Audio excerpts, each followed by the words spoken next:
उमरगा येथे बसवेश्वर प्रतिष्ठानचे संस्थापक अध्यक्ष श्रीशैल हत्तुरे यांचा राज्यस्तरीय बसवरत्न पुरस्काराने गौरव। बसवेश्वर प्रतिष्ठान सोलापूरचे संस्थापक अध्यक्ष तथा समाजसेवक श्रीशैल हत्तुरे यांना उमरगा येथे श्रीशैल पीठाचे जगद्गुरू पंडिताराध्य शिवाचार्य महास्वामीजी यांच्या हस्ते राज्यस्तरीय बसवरत्न पुरस्कार देऊन गौरवण्यात आला।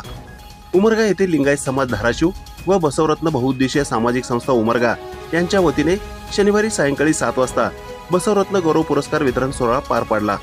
यावेळी श्रीशैल पीठाचे श्री श्री 1008 जगद्गुरू डॉक्टर पंडिताराध्य शिवाचार्य महास्वामी यांच्या हस्ते राज्यस्तरीय बसवरत्न पुरस्कार देऊन गौरवण्यात आला।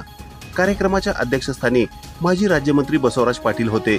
यावेळी पंढरपूरच्या विठ्ठल रुक्मिणी मंदिर ट्रस्टचे सहअध्यक्ष हरिभक्त पारायण गहिनीनाथ महाराज औसेकर, आमदार प्रवीण स्वामी, जिल्हा बँकेचे चेअरमन बापूराव पाटील, आळंदचे मठाधिपती सिद्धेश्वर शिवलिंग शिवाचार्य महास्वामी यांची प्रमुख उपस्थिती होती।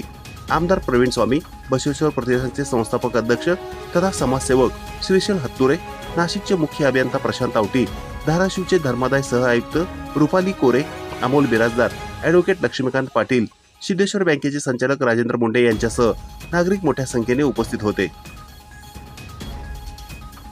ही बातमी संकलित केली आहे संपादक गुरुदादा गायकवाड यांनी। ताज्या घडामोडी पाहण्यासाठी आजच महाराष्ट्र सुखदेव न्यूज या यूट्यूब चॅनलला लाईक आणि सबस्क्राईब करा। ताज्या घडामोडी पाहण्यासाठी आजच महाराष्ट्र सुखदेव न्यूज या यूट्यूब चॅनलला लाईक आणि सबस्क्राईब करा।